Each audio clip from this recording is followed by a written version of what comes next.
Yeah, I mean, I tend to agree with that because I mean it's just a matter of That's why I'm only gonna put like one video out tomorrow and just scale back for like a week or two.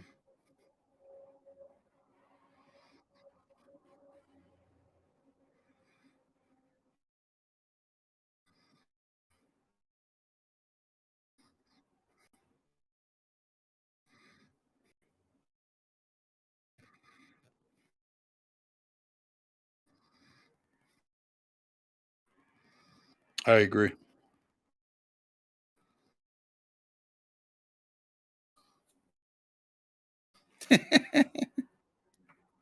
Well, yeah, well, there's more. There's more I want to say, but I'll save it for after.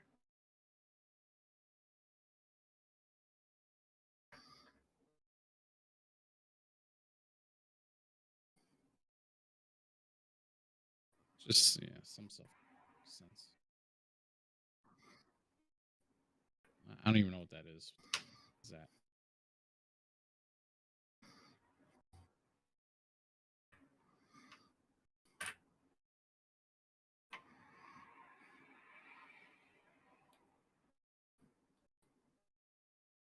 Should have sent them and added like, hey, we'll do your pre and post.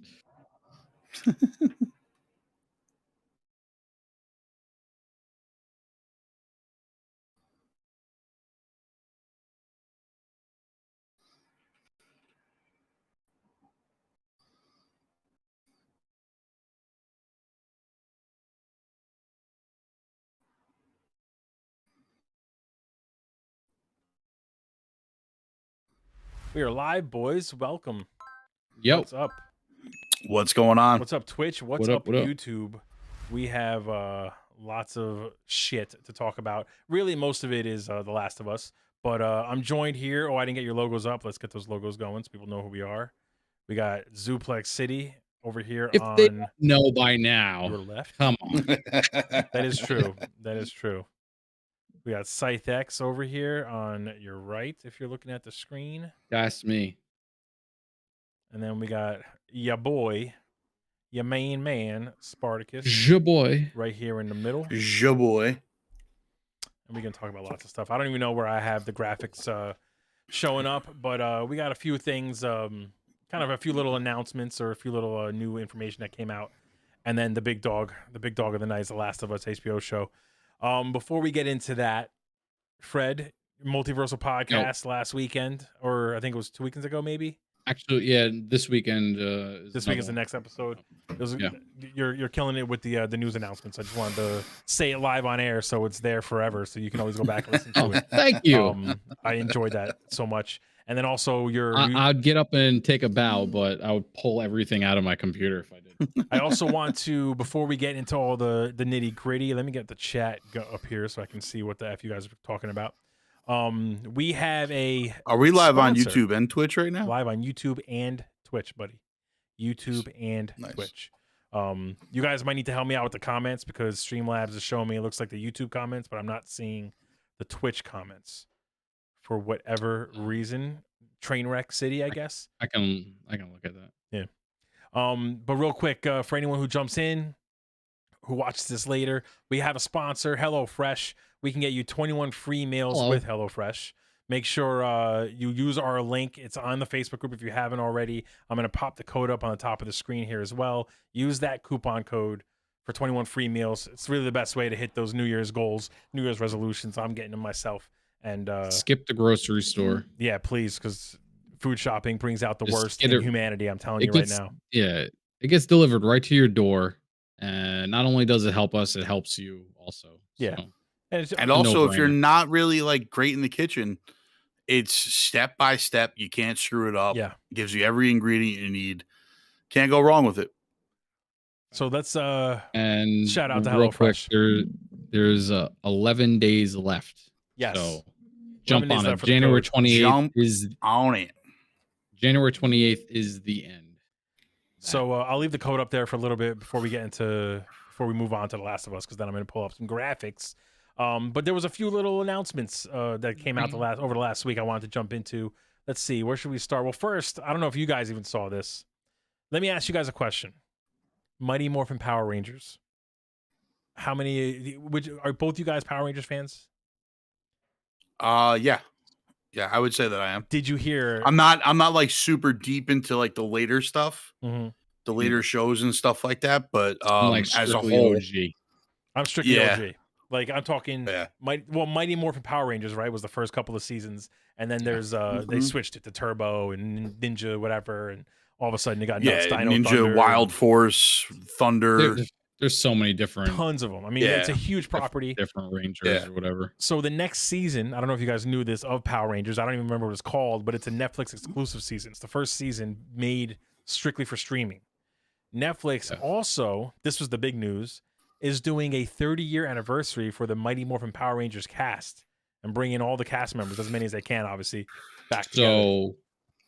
So Bill, I believe his name is Bill Yost, the Blue Ranger. Yep. He's been trying to get this made for the longest time, and I think Netflix finally agreed to it. And it was basically like a reunion show, but like have it be like a legit Power Rangers episode, but have the whole old cast and be kind of more of like a reunion type of show. Yeah, I have a picture of him actually as we speak right now. So him and the Black Ranger coming together. Obviously Tommy is supposed to be in it, but who knows if he filmed this or what the deal is. Yeah, so what I'm hearing is the rumor is that Trini's also has passed away also, right? Well, so her daughter is gonna the Yellow Ranger. Her daughter is playing a new character, and it's kind of like their way of kind of honoring her character. And then also from what I understand, Tommy apparently or Jason David Frank recorded something for this. They won't say what it is. It's kind of just a rumor, but so he will kind of appear. He will appear on the screen at some point. Okay. They will have a Green Ranger in it, but who knows how much of him.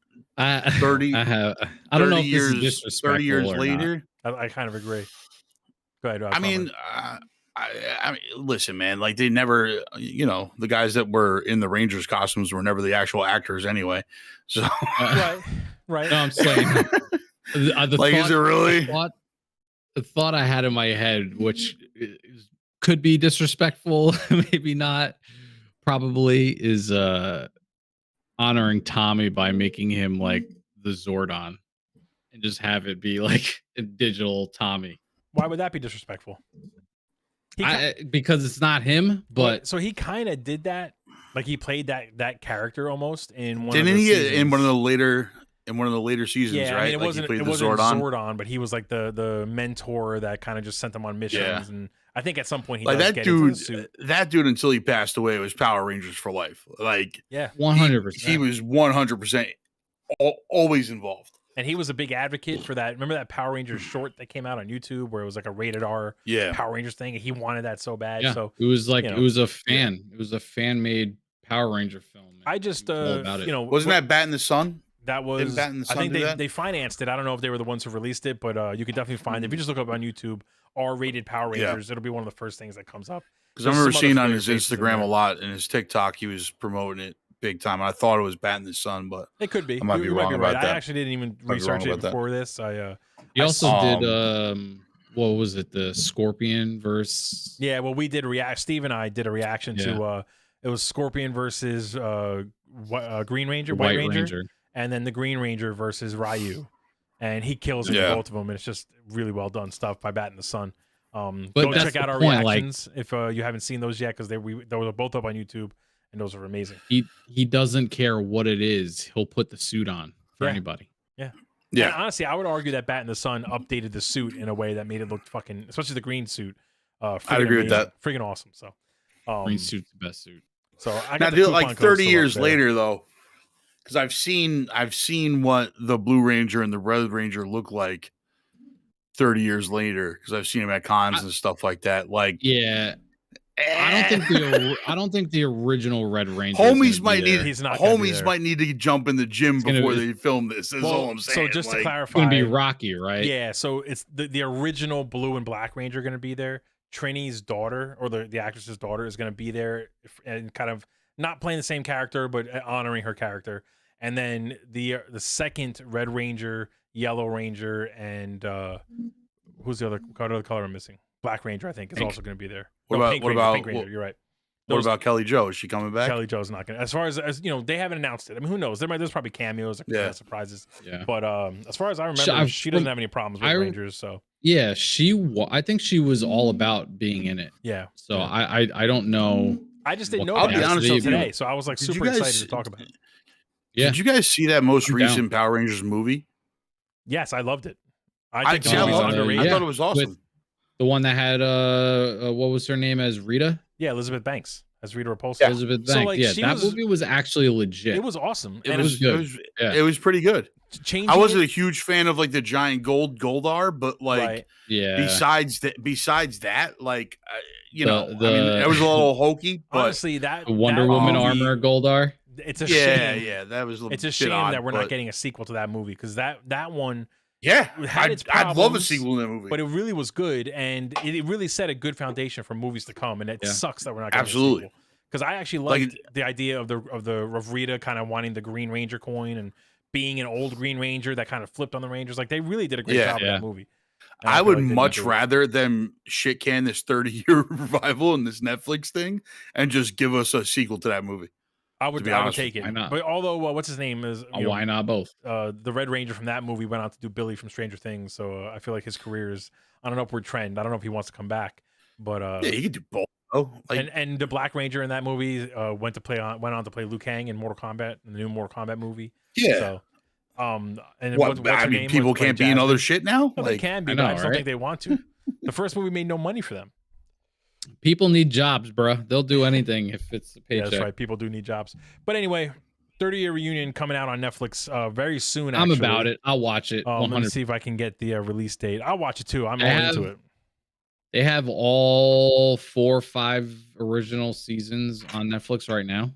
I was thinking about going back and watching them. It's worth it. I watch it with my daughter sometimes, try to get her into it.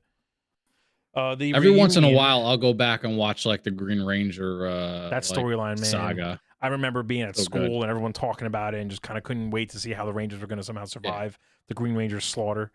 Let's see if there should be a release date. It's coming out on. Oh, did I pass it? Nope. April 19th will be the Mighty Morphin Power Rangers called Once and Always, premiering on Netflix. So if you're a Rangers fan, check it out. It's kind of Is it directed by the Blue Ranger?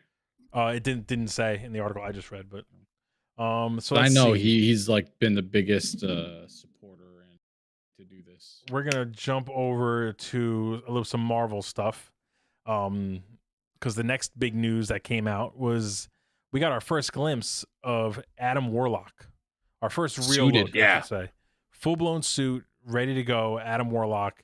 Will Poulter looking jacked as can be. This man got bit by a spider and became a superhero. It's amazing. I wish I had a side-by-side of his character from We Are the Millers. This is the same kid that had a giant ball sack in that movie. I was about to say, I wonder how many people understood that reference. Yeah. You know what? That movie was actually underrated too. That's a funny movie. I loved that movie. That was a great I don't know. I like that movie. I mean, Jennifer Aniston. It's got some good actors and actresses.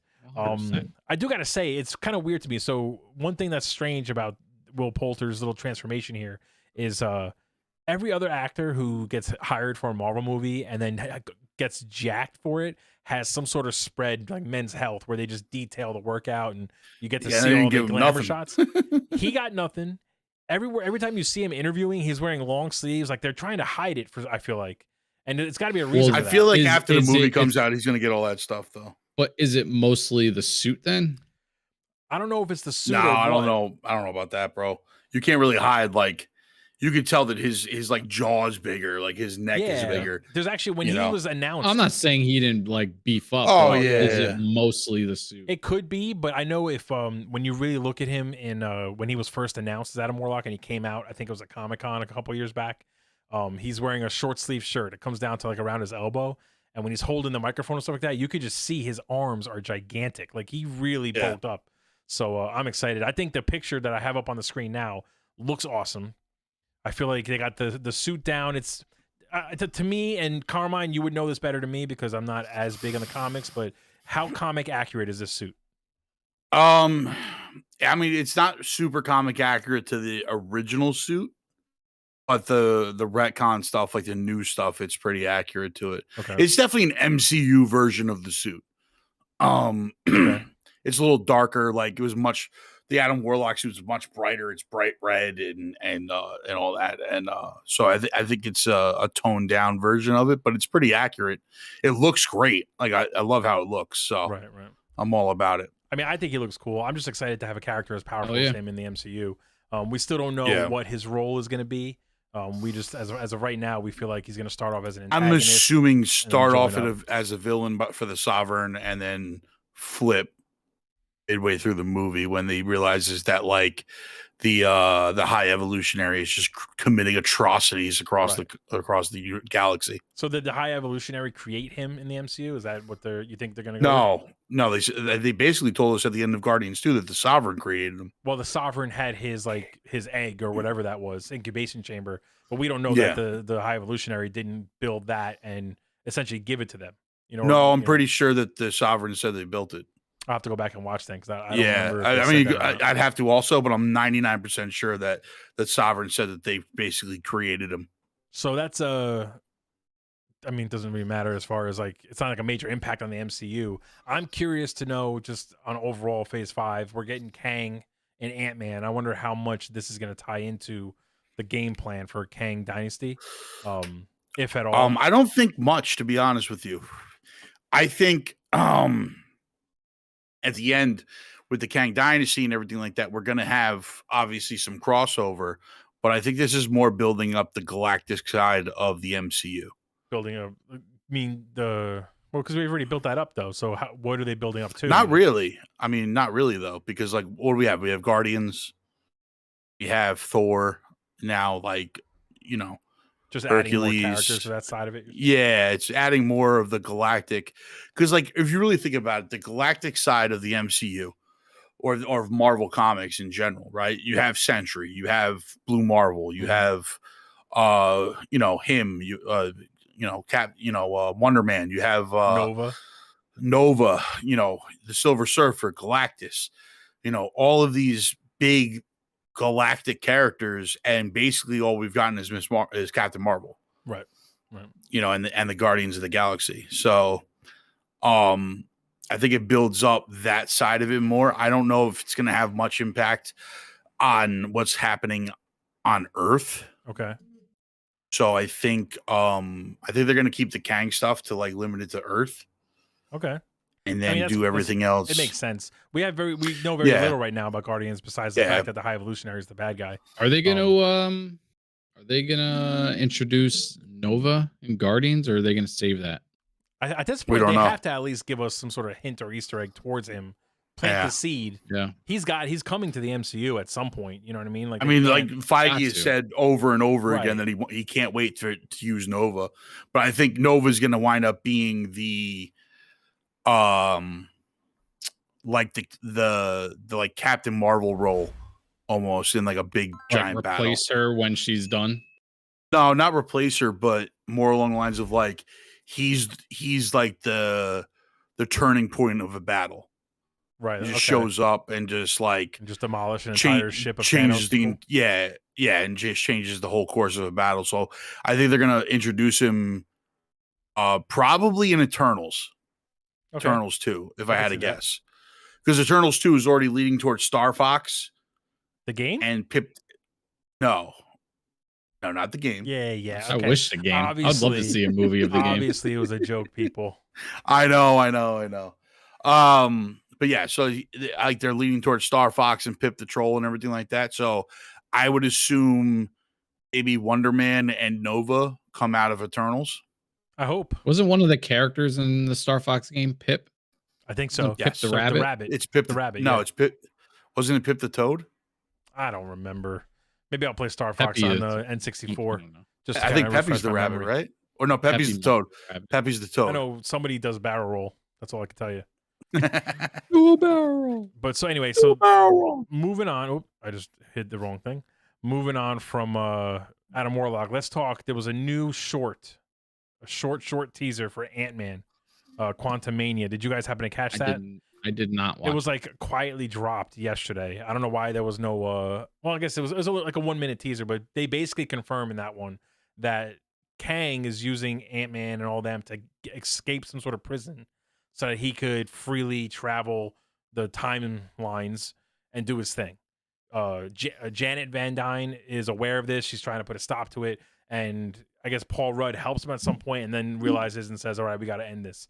It really is just more confirmation that at this moment, whenever the movie comes out, at the beginning of the movie, Kang the Conqueror is the guy we're seeing, and he's being held back for some reason. And by the end of it, it's pretty obvious he gets out, and then starts doing his thing on the multiverse. Yeah.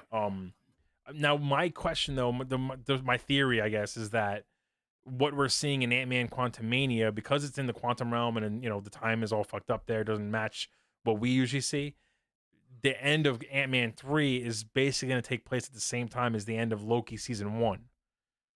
And when the timeline is actually broken in Loki, will be at the same time as Ant-Man, whatever happens. Is it the same time? I don't think it is. They haven't said if it is or it isn't. I haven't found anything. Well, wait, but at New York Comic, not New York Comic, San Diego Comic-Con, they said that Loki 2 takes place directly directly at the point that Loki 1 ended.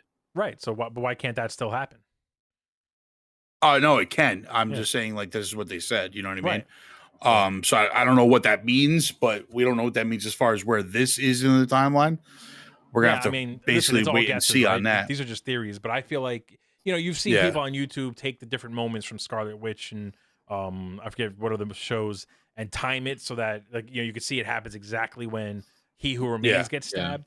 I feel like this is going to tie into that as well. And then we get Loki season 2 that essentially carries on from when this movie is going to end and when Loki season 1 ends to, I guess, put us on the right path for Kang Dynasty. But if you haven't, though, I just wanted to bring it to everyone's attention. There is a 1 minute new teaser trailer that just came out yesterday. It's worth checking out just for some, extra tidbits of what's happening. It confirms that Paul Rudd wants to get the 5 years back with his daughter, and then that Kang is imprisoned somehow and is getting out. That's basically what's going to happen in Ant-Man 3, which we all guessed, but it's just more confirmation. I don't know. I feel like it would be kind of weird if they made it at the same time as Loki 1. They might not. Listen, that's a theory. I feel like all these things happening at the same time is kind of strange. It's too much. Listen, it can be too much. The Doctor Strange stuff, the Loki stuff, the Quantumania stuff, whatever.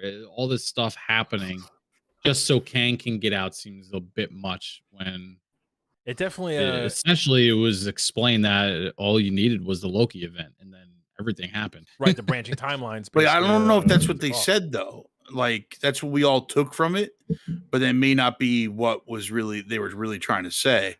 Because the Loki event might have been what just started the catalyst that gets all of these other things to happen. Right, like if Loki doesn't happen, then maybe these things couldn't have happened. Or He Who Remains would have put a squash on all this stuff. It wasn't that I don't think it was the Loki event causes Kang to be able to get out. It's the Loki event causes the events that cause Kang to get out. And now we're seeing the events. I mean, I don't know, like, because it's pretty confusing. I'd have to go back and watch like Loki season 1 to see what they're really saying. That's the one thing, though, with all the multiple timelines, the branching timelines. We don't know what is or isn't a branching timeline. They need to be very specific and tell us. Yeah, they gotta really, really like give us the rules to this. Well, they're somewhere. not going to. Listen, I'm telling you right now. I'm just gonna accept it. They're not gonna explain it. We're gonna get the next 2 years of movies. Kang Dynasty, they're just going to say, okay, everything's reset. Maybe not Kang Dynasty, Secret Wars, everything's reset. Here's a new timeline going forward. Everything's brand new. Don't worry about anything in the past anymore. You know what I mean? I don't think that they're really going to ever go into detail about what's a branching timeline and what's not. See, my thing too is like this year we have Ant-Man, the Marvels, Guardians 3, right? Mm-hmm. So it seems to me that only Ant-Man is going to deal with Kang this year. Well, so we may not get Kang. What's up, Johnny? I feel like after Ant-Man, then you're gonna see Kang show up in a more Thanos role throughout the rest of little tidbits of what's leading to or something. You're breaking in and out a little bit there, Fred. Yeah, Fred, you're breaking in and out. Yeah, just a little bit. I think just keep the mic close. Yeah.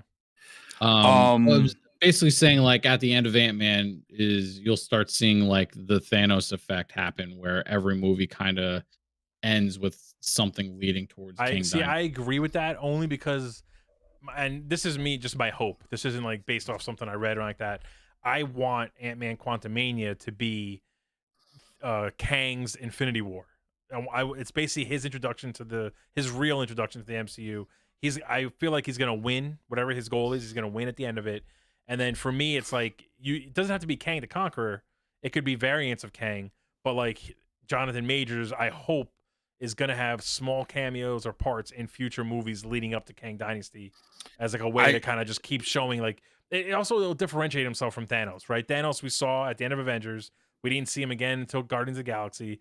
Then we didn't see him again until the end of Age of Ultron. And then you just didn't see him again until Infinity War. So there was big gaps, and I kind of want them to have Kang show up regularly. I think we're gonna get those big gaps again, because I don't think Guardians and the Marvels is gonna have anything to do with Kang off the rip. So I think they're gonna leave him for maybe Secret Invasion. Maybe when that drops. I don't know. Possibly. But I just, like, if they're doing all this off-world stuff, because the Marvels are supposed to take place, maybe the Marvels have something to do with Kang when Carol eventually brings Kamala Khan back to Earth. Right, whatever happened there. So, like, we have to know that she's got to come back to Earth at some point, right? Because you got to bring Monica and Kamala Khan back, and she's on Earth now, kind of. Well, yeah, she's on Earth, so maybe she learns about Kang. But she also could have just taken off right away and just went right back out in the galaxy. True. She still has her powers, so it's not like it's, So I mean, you have to see how this is all going to unfold. Hopefully, Ant-Man gives us a lot of answers towards that. Hopefully, but I would think that they're going to do similar to the Thanos thing, where it's very specific movies that he shows up in. But we'll see. We'll see what happens. Just keep an eye out for Quantumania. It comes out February 17th, so we don't have much time anyway. We'll definitely be going to see that, and we're going to be doing a full-blown theater room episode deep dive, just ripping that movie apart from at the seams. So not ripping apart. Well, not in a bad way. It doesn't mean just dissecting it. Yeah. I know what you meant. So yeah, February 17th, Ant-Man Quantumania. Let's see. We talked about Adam Warlock. Now let's go, before we get into The Last of Us, which is the big one for tonight. I wanted to talk quickly about the Mandalorian trailer that just came out. Oh, we're going to talk about The Last of Us tonight? I didn't know. Yeah, you didn't know that? Come on, bro. The way. Get with the program. Let me show off Mando and Grogu over here in all their glory. This is the way. So this is the way, my man. Our very own ScytheX did a reaction. It's out on YouTube now. You want to check out his initial reactions? Check it out. Yes, sir. Johnny Muniz, real quick, says, I don't want to have high hopes for this movie because of Doctor Strange. I get that, Johnny, but get over it, Johnny. Ant-Man 3, honestly, though, why are you giving Johnny a hard time? Ant-Man 3, is definitely an important movie and what's coming. So I think it's the start of Phase 5. Yeah. Phase 4 is a every time it's okay to be excited for it. Every time a new movie comes out, we can't be like, oh, I'm worried because Doctor Strange was so bad. Like, just let it be bad. Move on. Like, Johnny, you struck a nerve. No, because you know what? I'm like, it's not just him. It's a lot of people are just like, oh, I don't know. I'm worried. Ant-Man 3 is going to be terrible because Doctor Strange and Thor were shit. It's just like, can I just say something though? Well, Phase 4 was pretty bad. Look, I agree with you. That doesn't mean that Ant-Man's going to be bad, though. What kind of world are we living in where we're calling Phase 4 of the Marvel movies pretty bad? I mean, they're pretty bad. Like, is really good. I know. They set their own bar. I know, but they're pretty bad. My thing is, I didn't think Phase 4 was as bad as other people. I didn't either. I liked a lot of the movies. I liked a lot of the stuff that came from Phase 4. Yeah, I had issues with Shang-Chi and Spider-Man. Those were my two favorites. Everything else was Well, I don't disagree that they're my favorites, but doesn't mean I didn't like. I liked Eternals. Yeah, there were things I like about Doctor Strange. I mean, it wasn't the worst phase. Yeah, I mean, it was better than Phase 2. Yeah, I mean, it was better than Phase 1. All right, let's talk about Phase 2 was terrible. Let's talk about Mando. Okay, let's get off Marvel's dick for a second and stay on Disney's cock, and talk about Mando. Fred, you did a reaction, man. So I saw your reaction. For anyone who has it, it's on YouTube. But give us a rundown of what your thoughts are on the trailer. I cannot be more excited for this show. Dude, I watched the trailer, got chills. Yeah. Rewatched the trailer, I got chills in the same spot, knowing it was coming. It looks so good. Like, what the hell? It looks so good. It was just like when they were flying, and it was kind of around the same time in the first trailer they showed us, where they're showing the fireworks, and it's like, this is the way, and they take off and warp out of there. It was at that moment in this trailer where you're hearing him narrate everything, and he's like, oh, he's kind of teaching Grogu the ways of the Mandalorian. That's amazing. And all of a sudden, it's like he ends it with, "This is the way," and they take off. So good. Brand new city that they're in. The trailer was just amazing. Who's Zulo? Huh? Harry. I can't say his last name. Harry Schacht asked, "Does anyone like Zulo?" Just don't even pay him any attention. All right, he's fucking guy. I guess you know him then. All right, I'll ignore. Yeah, sounds like an inside joke.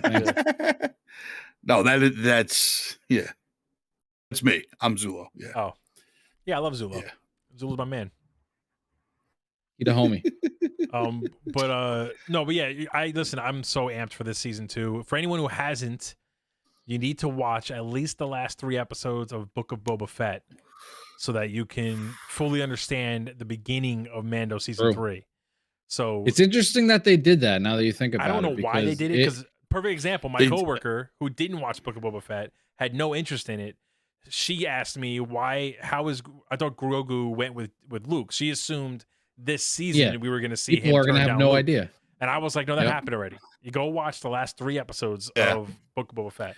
I think they did it to force people to watch Book of Boba Fett. Oh, 100%. Yeah, I think so too. 100%. Some producer was like, yo, this show sucks, man. We need to do something.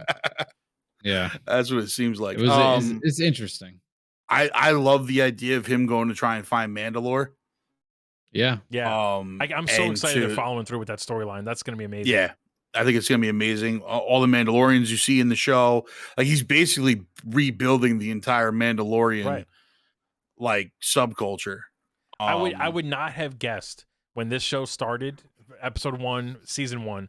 No part of me thought that he would have the Darksaber and it basically be leading the Mandalorians at some point. It's just a crazy turn. And that we're gonna get a little force wielding Mandalorian baby Yoda. I mean, how badass is that? I can't wait.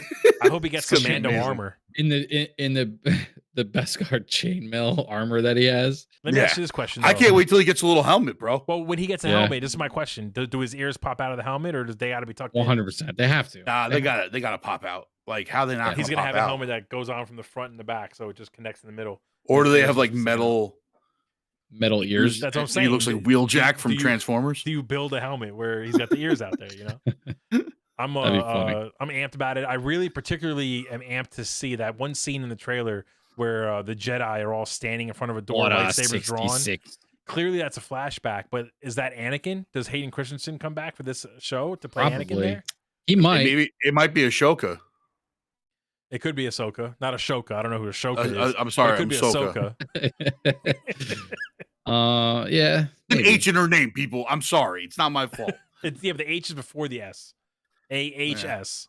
But anyway, that was an interesting little thing. I guess we're going to see how Grogu, if he was there for Order 66, how he survived, which leads to what you said about it being Ahsoka, because it's possible that she saves him, you know what I mean, and then somehow loses him and tries to capture him again. I'm assuming that she's going to pop up in this show also because she's got a show coming soon, so they're probably going to want to push that a little bit at some point. Remember, too, Kathleen Kennedy, I mean, I know she's not in charge at this point, but it was basically announced that all these Star Wars shows are going to lead towards an Avengers style team up with all these characters.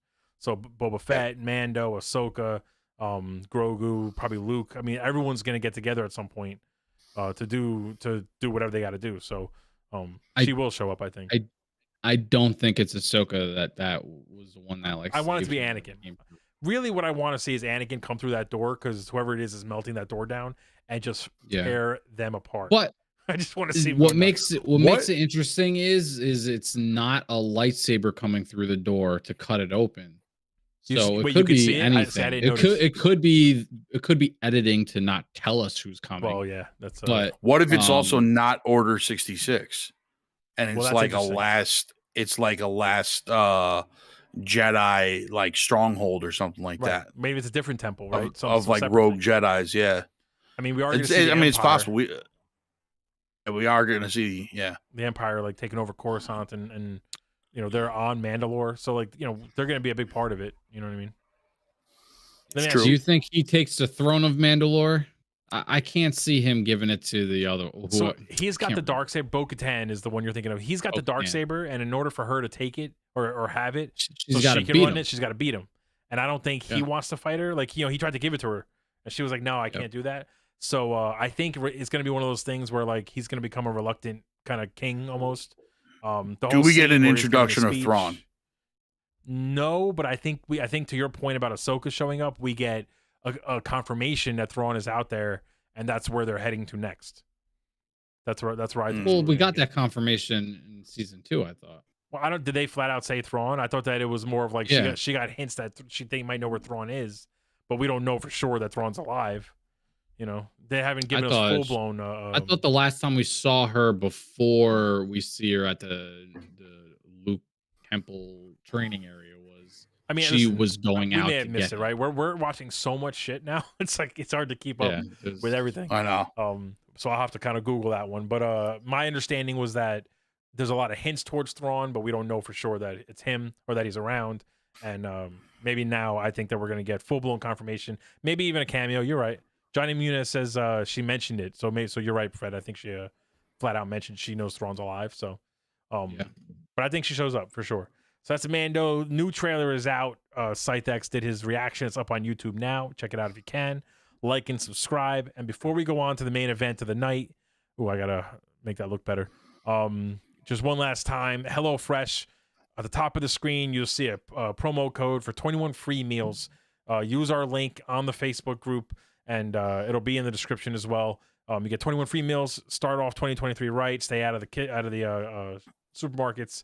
And if you're not good with cooking, these meals are super simple and super delicious. So help us out, help yourself out, and let's move on. The Last of Us. Wait, hold on. I got a couple things. Go ahead. I got a couple things. First off, Willow. Give you a quick spoiler-free here review of the show because it finished last week. I thought it was amazing. If you have the time, check it out. It's fun. It's lighthearted. It's not super serious for a fantasy series. Like you're going to have fun watching it. The characters are all super likable. The story is simple, yet it's got like enough mystery and twist to it to kind of keep you engaged in the story the entire time. It's definitely like it basically is a sequel to Willow in a series format. The first couple episodes give you enough flashback to really catch you up to what's been going on, and you're off to the races. Not a lot of downtime, not a lot of filler.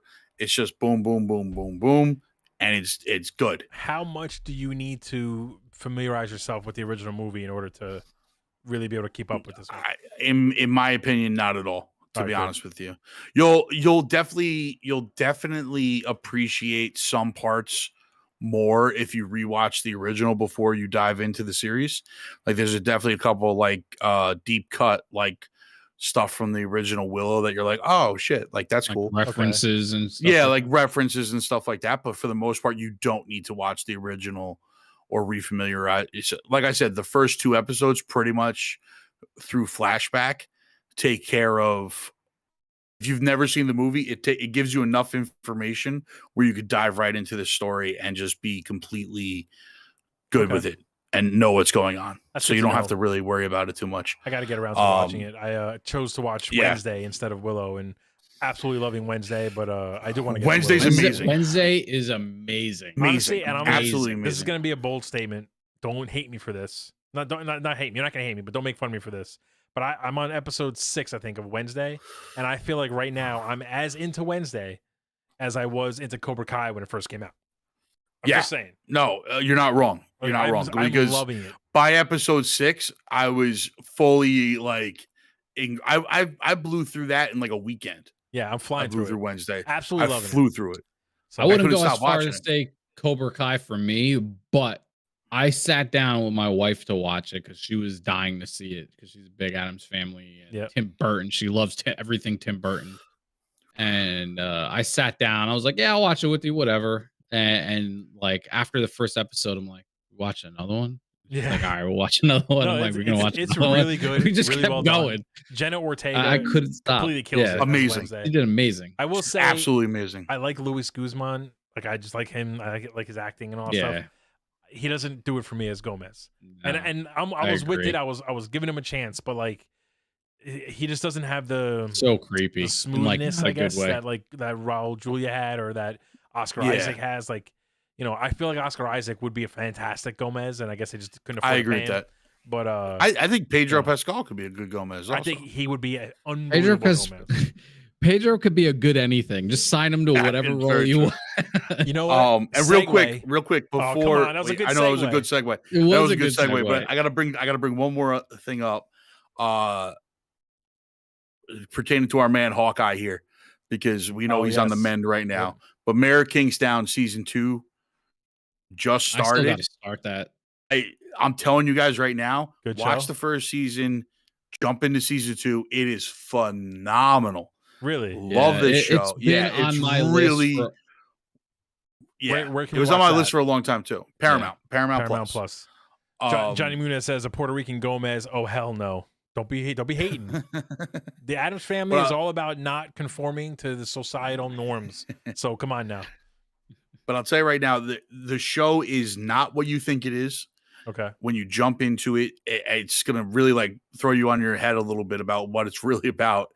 And it's a great watch. The first season I blew through really quickly, and then the second season just started, and I can't wait to see what comes from this show. Okay. Really, really underrated. I think everybody should be watching it. And it's so the writer of Mayor of Kingstown is the same guy that is making Yellowstone. Yeah. He was the same guy that was on Sons of Anarchy. So he's got a great track record. And Tulsa King. Is that Kurt Sutter? He's the one doing well, Kurt Sutter was the main writer on Sons of Anarchy. Yeah. This is Taylor Sheridan. Okay. Who played Hale on Sons. Mm-hmm. But he was also like a writer on Sons, and now he created Yellowstone, he created Tulsa King, and now he created Mayor of Kingstown. Nice. And they're all phenomenal shows. All right. That's good to know. So now let's go back to the segue for The Last of Us, because that was a good segue. Speaking of phenomenal shows. Segue. Let's get the logo up here nice and clean, because this show is it deserves love. Let me ask you a question. Oh my God, what a debut episode. Is it too much to say that this might be one of the best premiere episodes for I guess we can call it a brand new show. I mean, you know, it's based off of a cinematic game, but is it too much to say it's one of the best premiere episodes of a show that it's probably in the last 10 years? Dude, it's the best adaptation of a video game, movie, or show. Based off one episode already, hands down, it did better than any video game adaptation we've got. 100%. It was true. It was true to the source.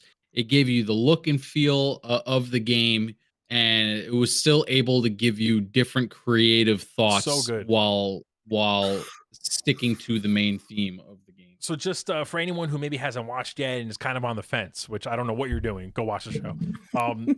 You don't need to play the game to watch the show. You don't need to play it. No, you don't. And honestly, I would argue that at this point, you might not want to play the game. Watch the show first, then go to play the game to see the differences. But so for reference speaking here, like I never finished the game. I did start it at one point. It's not my style of video game to play because it's a little slow for me. Mm-hmm. And I get distracted very easily with new games coming out and stuff. So it was one of those games that I started and never really went back to finish. But the beginning of this show, like I was like, holy shit, this is exactly like the beginning of the game. Before we get into the comparison real quick, I just want to give a quick plot synopsis for what happens in episode 1. We basically get an oral history of, or oral origin story, I should say, of a virus or a fungus that it basically takes over the world, kills humanity for the most part, and becomes the dominant force out there. We kind of cut to some people who are living their lives before this outbreak happens. We see the outbreak happen in one of the best, like, zombie outbreak whatever sequences ever on camera, and then the crux of the show is going to take place 20 years later when we have a potential someone who's immune, and we're trying to get her to a location where she could be kind of tested and experimented on and so on. That's not spoiling anything. That's literally just the plot of the first episode, and it's done phenomenally. And Carmine, to your point, not only does this first episode give us as close to a 1-to-1 recreation of the first hour or two of the game, but it adds things that we didn't have in the game that just elevate what we had in the game. Like, that's how good this episode was. I want to go back and play it, and you'll have a better understanding on what's happening in the game because of this one episode of the show. It's just freaking flawless. And I wanted to get into a lot of aspects of this. Well, I'll say this is that The Last of Us as a game was a perfect decision to turn it into a series. Yeah. Well, so right, because as a game, it's basically like watching a movie. But here's why. Here's why whoever decided that, okay, we're gonna do this is finally, like, for us gamers out there, finally you're doing us justice. The problem with Hollywood is that they see Resident Evil, and I'm gonna go use Resident Evil and Mortal Kombat because these are the two things that are perfect for a video game, or for a movie or a show, and they just don't do it justice. They go, well, if they played the game already, why are we gonna do the same thing on screen?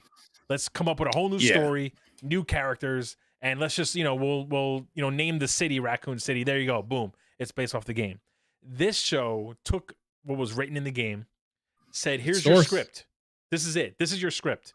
Took the gameplay, the scenes from the game, and said, here's your storyboard. We don't need to do anything different. Do this. And they stuck so closely to that it really be fair, is though, phenomenal. And I get what you're saying. But to be fair, though, like this game had a better story and better, I guess, overall, like, story arc through the whole game, and more, it was more story driven than either Resident Evil or Mortal Kombat. So this game in particular, I think, really helps to bridge that gap between gaming and movies and stuff. Because again, like Resident Evil, as great as the game it was, like, do you want to watch a movie where somebody's trying to find fucking chess pieces for 2 hours? Yes. You know what I mean? Yes. Like, I don't. No, I don't at all. In Wednesday, you know what I mean? In Wednesday, you just said that show's phenomenal. All she's doing is looking for clues. And then but other things are happening. That's Resident Evil. I mean, that's not really. Evil. All they're doing is looking for a way out. You're searching rooms, searching clues. You're trying to. It's the same thing. You're searching for clues and hints to get out, and then a snake attacks. That's the end of Mortal Kombat. Like, and I'm a huge Mortal Kombat fan also. And there's a lot of Mortal Kombat story and lore. But that's all. The new games in Mortal Kombat. Really, but it's not from the games. It's from the comics and from the other stuff that has come out from Mortal Kombat. So it's like. There's only so much you can do with those. This game, the new games though, fix the story on Mortal Kombat. That's a different conversation. Yeah, a little bit. But this game was written to be a movie. Oh, I agree. I absolutely agree. Fred, I know you were trying to say something. Go ahead. When I first played this game, we get heated. On the PS3, and the PS3, way back in the day. Yeah. As I'm playing this game, I'm like, this will make a phenomenal movie one day if they decide to do it. Because as long as Hollywood goes, we're going to follow the game as closely as possible. That's the key, and they finally did that. So finally, So but I think it goes both ways. Let Fred finish. We keep interrupting. I'm sorry. Sorry, Fred. God, I'm so used to him interrupting us. Oh, this is true. This is true. I'll take it. I'll take the L on that one. Yeah. But anyways, this game, like you guys were saying, fits the movie template so perfectly. Just because Naughty Dog, who, let's be real, like they make Uncharted. I mean, like you're getting games that are just all about storylines, all about narrating. Story is first, right? Characters are first. That's their whole thing. Characters first. Everything else follows. They want to lock down the script, the characters. They want the right actors in these roles, and they build these games in the same way as it would be a movie. Yeah. So I'm not surprised that it's that this worked out so well. I'm just more surprised that we actually got something that was so spot on to the source material. Yeah. Hi, Derpy Entertainment. Got a new comment, a new follower. Welcome to the chat, man. What's going on? Appreciate it. Chat, buddy. Going back to what Chris was saying about Hollywood just taking the template of the game, I think that goes both ways, though, because the game was created in a movie style format. Right. So Hollywood, like when it goes to a studio, they're like, guys, this is just a movie. Yeah, but like this is a movie with gameplay in it. But we could totally turn this into a movie panel for panel. Whereas other games, you kind of have to add shit in, take shit away, make it work to get on screen. And sometimes they take too much liberty in that. And we get something like Resident Evil. But like the point I'm trying to make though is that normal Hollywood, Mortal Kombat. Mortal Kombat's a good example. They go, okay, we have all these characters, these established lore, whatever, and then somebody who doesn't know anything goes, well, they need an audience surrogate so they can ask questions and teach us about things. I was so afraid they were going to say the movie Joel and Ellie are going to be in the movie or the show, but it's going to focus on Mikhail, who was born in the Boston QZ zone. Some rando dude in like the middle of Wisconsin. Yeah, and I'm just glad that they didn't do that. That they literally said no. So we're one episode in, and I'm worried that that's something that could happen down the road. Well, this show, the first episode, is giving me like Walking Dead vibes. Yeah, the comparison is easy to make for sure. Yeah, like the first episode's so good that longevity wise, at some point we're gonna have something. I know they've said that like the first season is supposed to be the first game. Is supposed to be game one. Derpy Entertainment says, I will say this: the opening scene before the title credits is when I said to myself, "Holy crap, they did it!" Because someone who's played the game knows that it was new and great. And a great touch to set the tone, I think, is what they're trying to say. And I think we all agree. We all agree with that 100%. Absolutely. 100% Derpy. But yeah, so like it worries me the comparison to Walking Dead so much because I'm worried that at some point we will go down that route of like all of a sudden we're getting away from Joel and Ellie and we're focusing on some fucking dipshit in the middle of Wisconsin. I can answer that actually. Before I do real quick, Johnny Muniz says the first episode followed the first 20 minutes of the game. They can basically make 3 or 4 seasons just based off the first game. Now, we got to be clear here. There's been a lot of interviews. Season 1 is game 1. It's going to begin and end where the game began and ended. They said season 2, maybe season 3, will tell the story of the second game, but they've already flat out said they're not doing the Game of Thrones route. If there isn't a game to adapt to a season, they're just going to end it. So we're going to get footage. Yeah, I believe that up until somebody backs the fucking Brinkstroke up. You know what I'm saying? Like, like that's all well and good. It was the most viewed. Like honestly, bro. Like Game of Thrones. House of Dragon. Yeah, second most. Which beat out the original Game of Thrones. Yeah, how crazy let's be realistic about this. In a perfect world, I agree with you. This is a 3-season, maybe 4 if you stretch it out. If you stretch out maybe the first game between 2 seasons and then the second game between another 2, and then end it, have a perfect little sub-series of like what it should be. Do, honestly, but it's Hollywood, so they're going to be like, what else can we fucking squeeze out of this property? Well, here's my thing. I'm sorry, real quick, to respond to your comment too about some no-name person, there is a character that's apparently going to have a pretty decent, sizable role, I should say, in this that is not from the games, made specifically for the show.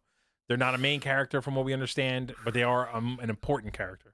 So is the Nick Offerman character? No, Nick Offerman plays Bill, I think his name is in the game, and and we are gonna see his relationship more with I can't remember who he was with, but he's got a partner in the game that dies, so like we'll see that relationship in the show, but it's a different character. It's a woman. I can't remember. They didn't say what character it's gonna be, but they might be planting the seeds. To your point. All right, Fred, go ahead. I'm sorry. Yeah.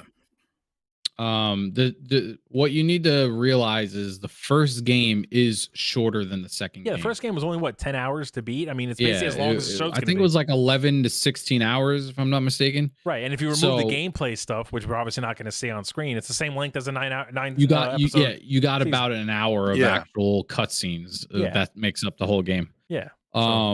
So the first season is strictly game one.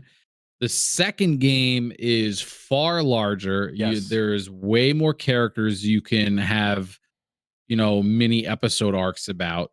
Right. And you can have a whole season that just follows Abby. You can have a whole season that just follows Ellie. And then you can have a season where they finally have their I can see them together. Doing that.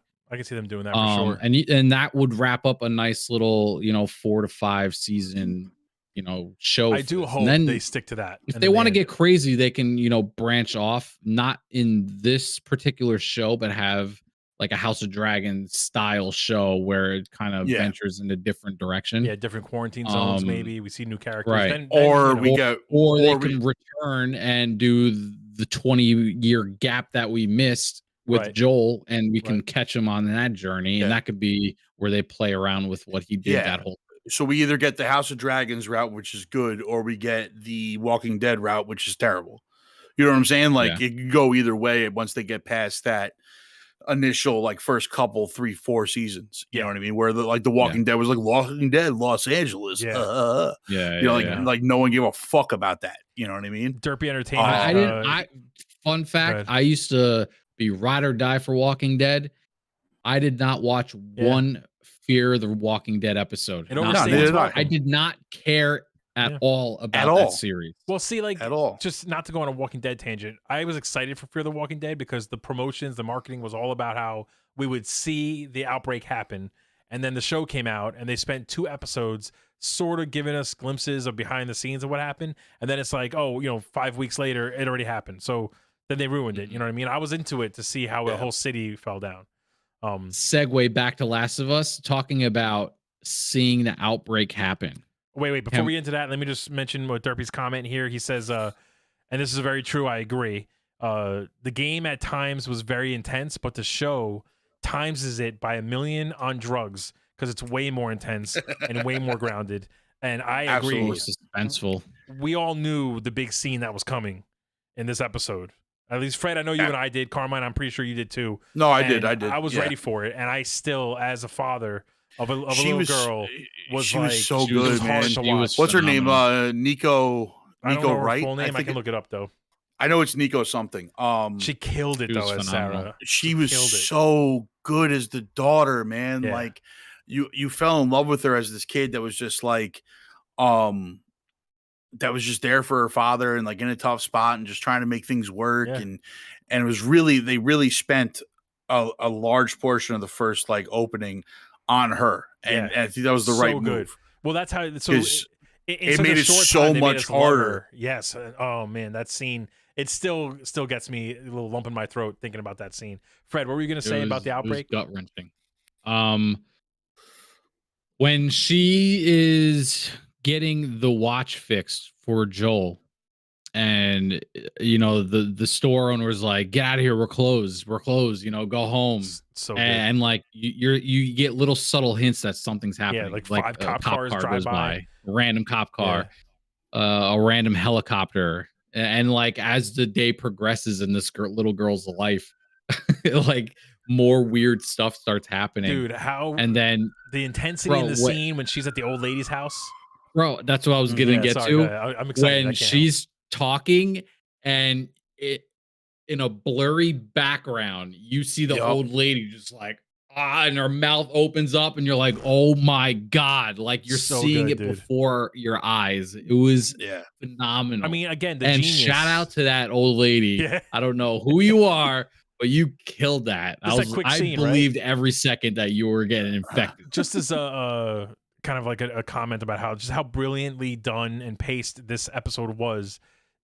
As much as it followed the game, it gave us context. The game basically, Joel comes home, it's his birthday, he gets the watch, they watch the movie, then cut to she wakes up in the house by herself. The same movie, by the way. Yeah, small details. Viper and the whatever too. Curtis and Viper even, too. The box the watch is in is the exact same box that was in the game. Like the detail is phenomenal. But in the game, you wake up to an empty house as the daughter, as Sarah, and you're like looking around. The fact that they gave us almost like a backstory to that and did it in a way that didn't feel forced. It was very organic. And then she wakes up, we wake up with her in this empty house, but now we know Joel was getting Tommy out of prison. Like, it really was just so well done. It added so much context to different things from the game. It added in the missing parts that we needed from the game, which really helped bring the story along together, which was great. Absolutely. And then to your point, Fred, about the outbreak. I mean, if you played the game, you'll know exactly the scenes I'm talking about. But basically, the moment she gets in the truck with Joel and Tommy. Oh, dude, the truck was such a great one shot. POV was 1-to-1. It was all 1-to-1. Microsoft and Bill Gates and Halo, like, just pay attention, man, because instead of shoehorning a first-person scene for no reason, like, this is how you take What a pathetic show after watching that. Right? What a pathetic display of a video adaptation was that garbage. Paramount Plus disaster of Halo. But everything, Mortal Kombat just seems like nothing compared to this adaptation. No. Halo is garbage. Mortal Kombat was not good, and this shows you what a game movie can be. Everything from the moment they get into that truck to the plane basically separates them. Joel carrying Sarah, like it was so intense. We knew it was coming. You know what I mean? I was waiting for these scenes, and I was still on the edge of my seat. There was one part that I like. This is nitpicky at best, but it was awesome when the sheriff's car crashes into their vehicle, and everything catches on fire, and they're like, "We're gonna go down this alley," and Tommy's like, "I'm gonna go around. I can't." He obviously could have gotten around that vehicle and gotten to the alley with them. That's the same thing. It was very like thing. I'm like, just go around the car. It felt very Resident Evil 2. There's plenty of space. I see it. Yeah, like there was so much space behiand there that I was just like, why does he just go around the car? But like, obviously, this is nitpicking for nitpicking's sake. But it was just those little things are what you pick up sometimes. Not to have anybody relive the trauma of the major scene in the episode, but look online for a comparison of the game scene when Sarah's dying in Joel's arms compared to how it's done in the show. And like Pedro Pascal and the girl who plays Sarah could not have landed that scene any better. It was so just raw and just phenomenal. Him screaming for Tommy to help. I mean, I can't even put words. I can't describe it in words. It was that good. There's a few other things too. I love the little callbacks to the game. Like, for example, I took when Joel kills the old lady with the wrench and then drops it. My first instinct was like, why are you dropping that? Like, that's a weapon. Yeah. Hold on to it. But I like that it's drop almost your like weapon. In the game, Nico Parker. That's the girl's name. Nico Parker. I like though how in the game every weapon breaks after like 2 or 3 shots, so it's almost kind of like a nod to the game. Like, he can't keep using it. I love like again the way the scenes are shot when they get into the truck and drive through the city is almost all one shot. Yeah. One of my favorite moments that's a callback to the games, but it's a smart way to ground the show in reality, is Joel can't be crouch walking.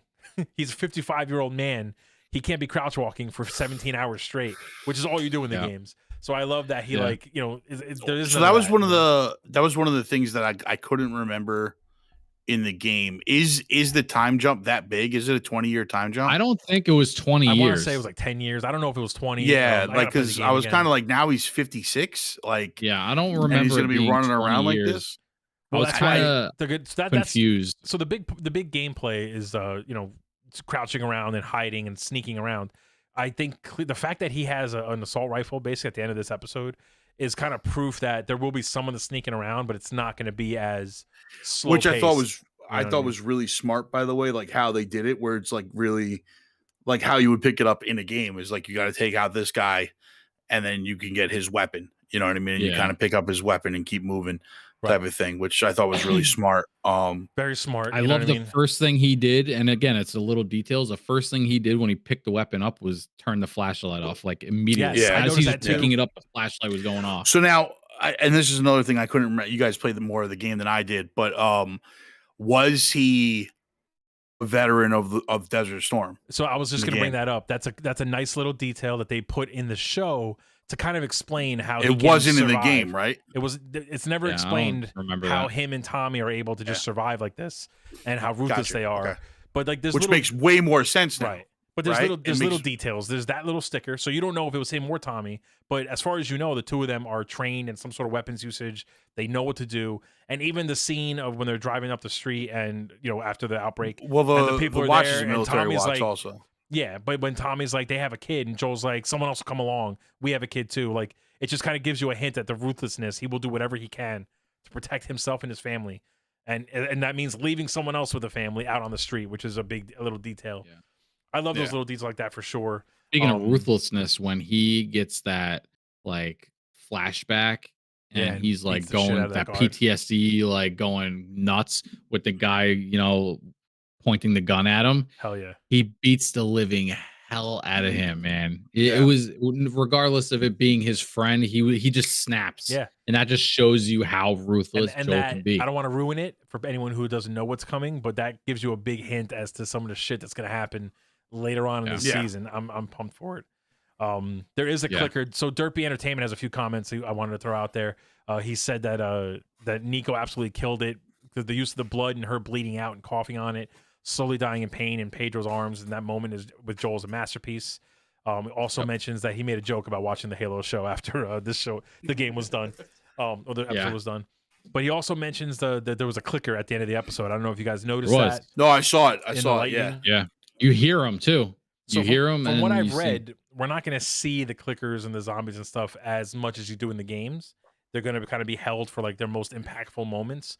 But so we'll see how it plays out, right? Who knows if we're going to love that or not? But it does seem like that kind of makes sense because the show is really more about Joel and Ellie dealing with humans and how effed up human people can be during all this.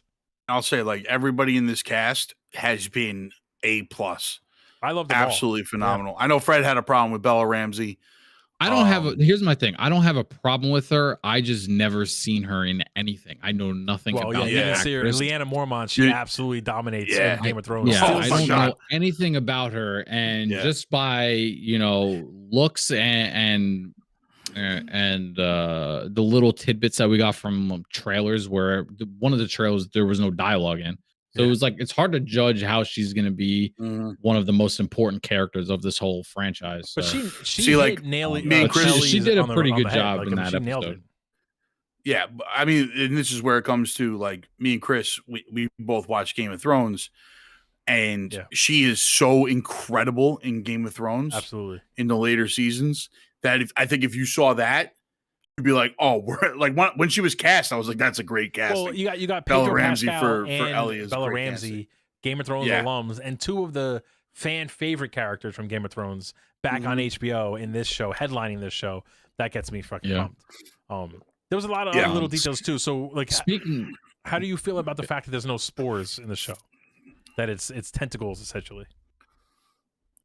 I just think we haven't seen it yet. I feel like they flat out said it. They said that they removed spores from the show because I think visually it's a better game to kind of pad some of the different areas, but it didn't necessarily. You know why I feel like they did that so nobody has to wear a mask all the time. I kind of feel like that too, to be honest. Listen, it's not. I do want to say I wanted to say this before. And visually, it looks better, right? It looks like when you see that first. When you see the first like old lady and the little, because they're not like tentacles, they're like little like spider legs almost coming out. You're like, like that's way more terrifying than like spores. Yeah, I will say the thing with the game though, like the spores weren't in the whole game. It was like certain areas where it was like heavily infected. There would be like a spore like basement, a spore little store, or what, like it'd just be random locations where you would have to like Derpy, your character. throw the mask on or something. Fred and I played the game. Carmine played it a long time ago, but didn't finish it. I would try to avoid spoiling later parts of the game because I'd rather do that as we do these deep dives on per episode because we're gonna be going over every single episode. I do want to say one thing that is a big win in my opinion is that one of the showrunners for The Last of Us is also one of the executive creative people for the game. Neil Druckmann. He wrote the game. He created the game. It was his baby. It was his idea. So to me, if he said we don't need spores in the show, I'm like, all right, I'll let's see what you got. I'll wait for it. You know what I mean? Yeah. He knows what he's doing. He knows the product. That's one of those small details that I think they have to change for the adaptation side of it, like bringing it over to be a show. Because, like I said, visually, the spider leg things that are coming out of the thing's mouth are way more visually like scary or visually like creepy than spores would be. Right. And like to Fred's point, not having to make your characters wear a mask all the time. Because I'm sure Pedro Pascal's tired of hiding his face. He was like, "I'll do it," but like, do I have to? Yeah, they were like, "Just take the Mando mask." And I'm sure, and also to Fred's point, maybe they do hit a heavy spore area where they have to like mask up. Yeah, right. For a period of period of time. It's possible they could pull it out there. I mean, they said no, but especially when I want to know what they do with the bloater. That is confirmed down the road. Their big thing was the bloater's big thing is he's throwing spores at you. Basically, it's exploding spores. I agree, Derpy. We all pretty much know what's coming, especially towards the end. But I don't want to ruin it for people. You know what I mean? Because if you haven't seen the show, I want you to love this show as much as we do, and I want you to want to go and play the game. Truthfully, the way I'm looking at it is the fact that this premiere was the second best premiere since House of the Dragon. Is huge for us gamers who want more adaptations. The fact that they're kind of hewing so close to the source material is huge. My thing is the next video game adaptation, someone in Hollywood is going to be like, well, what did The Last of Us do? Let's do that. And that's what I've been dying for. They had years. They had the original guy do make the show. Yeah, right. I think we've been saying that for how long now? Like, get that is original people. That is a kid. This is why Halo needs to get rid of 343 and just call Bungie. Be like, hey, can you run our Halo show real quick? Or just not even that. Send us one person. Just give me one person who knows the game, and I'll give them full control. And they're gonna keep your fucking helmet on. I don't want to see Master Chief's ass. I'm sorry. I don't want to go on. Listen, we talk about it all the time on this show where when it comes to adapting stuff, you can't have these Hollywood dipshits in this boardroom be like, oh, you know what I think will be really cool? Let's do this. Let's do that. Yeah. Like we've talked about it with Marvel. We've talked about it with DC. Get the guys that write the comics to write the fucking movies. Right. Get the guys that write the video games to write the movie. Right. Who knows better than those guys? Who knows better than those guys? They created the original product. They're writing movies to create these games. Like a game is basically the same process of an animated movie or something. Is even bigger than a movie script for any kind of game. So get them to do it. I do think we have a lot coming up. I do think next episode we see a clicker, or I think we'll see a clicker at least next episode. Maybe at the end of the episode. Teased it. Maybe at the end, maybe you just hear him. Like I don't think they can go too long without at least giving us our first like real like zombie action post outbreak. Yeah. And then they can take a break a little bit. You know what I mean? I don't think we get a bloater until later in the season. But I think next episode, if I'm not mistaken, is only 50 minutes long. But then it's shorter. Episode 3 is back to being like 80 minutes long. Oh, I'm so excited. I just am so excited for everything the show's going to throw our way. Yeah. I love the fact that there are different times for the episoeds. I love that. Yeah, me too. Each episode is long enough to tell its story, and then they move on. Go ahead, Scythe. Yeah, they can stand on their own. Marlene, the leader of the Fireflies, is the same actress who did the voice in the video game. I don't know if you guys know that. Yep, I love that. That's awesome. And they also said that Troy Baker and I can't remember her name now, but the girl Ashley who plays Johnson. Ashley Johnson, are in the show. They both have substantial roles, but they're not playing obviously Joel and Ellie. They're going to play other characters. So that's also a big plus, right? Because they made these characters. They know these characters. They're fantastic actors. You cannot have them be a part of this in some fashion. Yeah. So I feel like the second episode we might be getting a curveball here. And they may just cut directly to Bill. I think people will see him and do like the backstory of Bill. They may cut to Tommy. Also. That's possible too. Only because of like at the end of this episode, they kind of showed you like what's coming in the next few weeks. True. Of Last of Us, and it was very Bill heavy, and it was very like Bill talking to like his neighbors and shit, and it didn't look like he was really on the. It didn't look like the outbreak had happened yet. Well, a couple of things. It's been announced already. It's been basically told to us by Neil Druckmann that there will be one episode that spends the entire episode with Ellie in the past before, this show takes place. Which, if you've played the Last of Us DLC, I think it's called Left Behind. Left Behind. I'm pretty sure that episode is basically going to be telling that story. And then there is another episode that's going to be a full hour-long episode that focuses on Bill and his life before the outbreak and kind of informs his life after the outbreak. But so I don't know if you might be right. Maybe that's coming next week. I do think, though, that because it's a new show for a lot of people who haven't played the games, it's a little too soon to cut away from Joel and Ellie when they just introduced us to them. See, I feel like the first episode was the kind of backstory of Joel. And this, like, I feel like they're going to give the first 3 episodes are going to be the backstories of Joel, of all the Bill, characters, and Ellie, and then maybe they meet with Bill in the 4th episode. I hope they don't do so that. Then next week could be that Left Behind episode. That it could be, that Ellie episode. That I could see because at least we're focusing on one of the main characters next week. Yeah. Because like you said, I see. But I think Bill's going to be a main character of the show. I think Bill's going to end up being a really big main character of the show. Yeah, probably. I mean, for sure, he's a big character in the games. It depends because again, they're supposed to, they've said that they want to follow the first game as closely as possible for the entire season. So he is a major character in the games, but he's only around for a short period of the games. To your point before, Fred, or one of you guys said it, that could be, we could get a whole episode with Bill, origin, kind of see where he's at now, end it with him, and then that could be a spinoff show, like one-off thing for another season. Yeah, that's true. That's true. Also, Nick Offerman's a fantastic actor, so I'm definitely looking forward to it. He's a great choice for that character. Absolutely. But yeah, I mean, there's there's a ton. The overall look, I think the big thing for me, the big takeaway on the visuals was not just the characters, but the attention to detail to the scenery and the environments, the Firefly logos everywhere, the graffiti everywhere, the overgrown like earth basically just taking over everything. You know what I mean? The fact that Joel has to work crap jobs to make any kind of money so he can just survive, sell drugs. Yeah, it's rations. They really just nailed it. They nailed it every aspect. The clothing. Their clothing was identical. It was so interesting too, like when they go to escape, that they have like the one path that goes under a bus and through a pipe and through a broken fence. That's so video game like to have like just that one path you can go down. Which was really smart. The POV of like Joel taking the pills and drinking whiskey and then passing out, like similar to the game. Another scene from the game, from the game. That advances the time without advancing the time. Yeah. You know what I mean? Yeah. No, they really nailed it. The pacing of the show was great. I can't say enough by how good this episode was. I just loved every moment of it.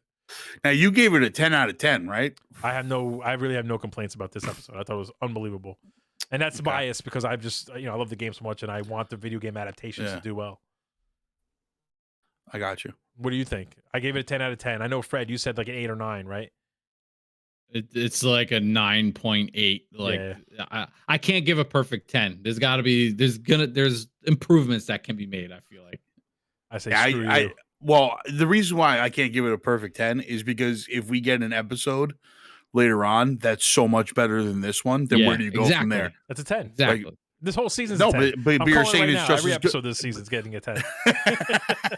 So I'm gonna say a 9.5 on it. I'm giving next episode an 11 right now, blind. Just because like if the next episode is 10 times better than this one, I can't give it. Yep. I can't give them both a 10. You got to have some room to go up, man. I don't need any room. It's just if it's perfect, it's perfect. But anyway, Did we miss anything? Like, what else? Do you guys have anything else? Can we talk about Tommy? Gabriel Luna. I killing it. As Tommy? I didn't even recognize that it was Gabriel Luna. Dude, did not recognize him at all. That's the Terminator from Dark Fate. That's Ghost Rider. Robbie Reyes, like Ghost Rider. He killed it. And you know what's funny? Holy crap! This Gabriel Luna. I was blown away when I found that out because I didn't see his casting right away. So I'm like looking at him throughout the episode. I'm like, is that Gabriel Luna? I'm like, is that Ghost Rider? It was hard to tell though. When he calls Joel to say, "Oh, I'm in prison," whatever, it's like he nailed the voice of the voice actor of I forget who played Tommy. Was it I don't know. Troy Baker was Joel. He was Joel. Who's the other big guy? Nolan North. I think it was Pedro kind of has like moments of sounding like Joel. But Nolan North plays Tommy in the game, and dude, Gabriel Luna kind of nailed that voice too. That's another fantastic voice actor. It's just amazing to me how well he did it. I didn't realize it was him until I saw his face, and I'm like, wait. I'm like, Robbie Reyes? What are you doing here? Yeah, exactly. Just so good. I was like, holy crap. Really nothing to complain about. Yeah, so, and then Tess, I thought Tess was great. So it's funny because her character looked a lot more like the PS5 remake of Tess versus the original. But like, I don't even care. The actress played that role well. You know, again, there's like this history with her and Joel that you just see with the way they kind of talk to each other. You know, there's a lot of subtle things, like you said, with him shutting the flashlight off. Just subtle moments and subtle things that were said and just little looks that like inform the experience that a lot of these characters have. You know what I mean? And to your point, Carmine, where they have like a set path to basically get out of the quarantine zone, just shows that they've been doing this for a while. But it has also been a while since they've done it because Joel's trying to get money to get this battery. You know, I do think it's an interesting change that in the game, Joel's looking for guns, and that leads him to Marlene, essentially, whereas in the show, he's looking for a battery to go save his brother. But that's interesting. In both, Tess gets her ass beat. And Joel's ready to because of either the guns or the battery. It's from the same people. It seems like there is like a little bit of like an attempt to kind of soften Joel a little bit in the games. I think at this point, early in the game, he's very like, I'm just gonna fuck you up. Like, don't even talk to me. Yeah, he's just angry all the time. And here you could see him kind of he's got soft moments, you know what I mean? So that's obviously done because we need to be able to connect to him, and people who haven't played the games are not gonna understand what's coming. I will say, like, for me, in the middle, like, when you have this great opening, right? Then you have like the kind of world building section where they're like trying to like inform you of what this world is like now after the time jump and everything like that. It did drag a little bit, like jumping from. Watch your mouth. No, I'm just saying, like let's be honest about it. Listen, I know it's your baby, and I know you want everything to be absolutely fucking perfect. It was, but like the going back and forth. I mean, listen. This is. I got to be critical about a couple of things. I lived my whole life with Halo, quarter mile at a time, with Halo, Street Fighter, Double Dragon, all the crappy Resident Evil movies. Like, this is perfect. Give me this, okay? The only other good video game adaptation, and I wouldn't even consider it a good video game adaptation, is Sonic. That's the bar we're setting here. Okay, those are fun movies, but are they good video game adaptations? Listen. This Uncharted movie was an Uncharted movie, and again another Naughty Dog property, right? Yeah. And again, like this is definitely, it's just one of those things from watching it at a standpoint of someone that didn't play the games as much as you guys. It did drag for me a little bit in the middle. I just can't even have you on the podcast anymore if you're going to say things like that. You know, I don't even like it. I mean, look, this is a minor thing. I still give it a 9.5. Like, get off of me right now. You know what I'm saying? I'm just saying from a standpoint of someone that didn't play the games as religiously as you guys, like for me, like learning about the world and everything like was great. I felt like it dragged a little too far along. So by the time you get to the stuff with like Ellie and everything like that, it's just like, okay, now we're starting to see where this goes. But like, there's so much of like Joel going to go see the guy and deliver the drugs and get the ration tickets and this and then that. And he's taking the pills, he's drinking the whiskey, which I thought was great to do the time jump into the nighttime and everything like that. And then you cut to Tess and you cut to this and you cut to that. And there was a lot going on. So I felt like it dragged just a little in the middle there.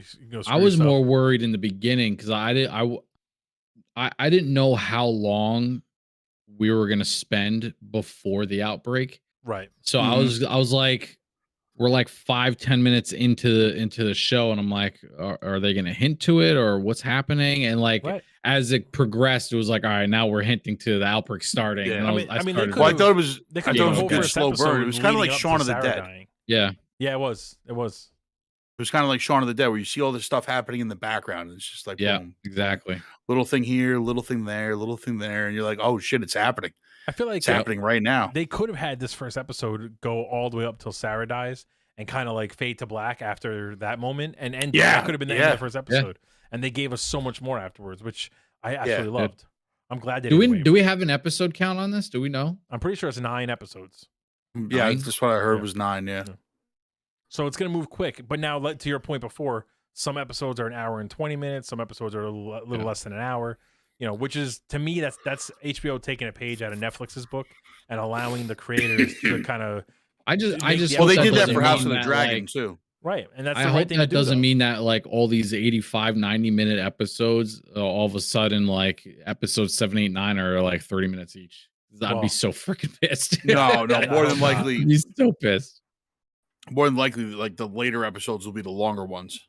You know, they'll be like the 80, 90-minute episodes, because that's normally what they do with like Game of Thrones, with a couple of other things they do on HBO. I'm looking forward, based off of this first episode, I'm very much looking forward to how the season's going to end.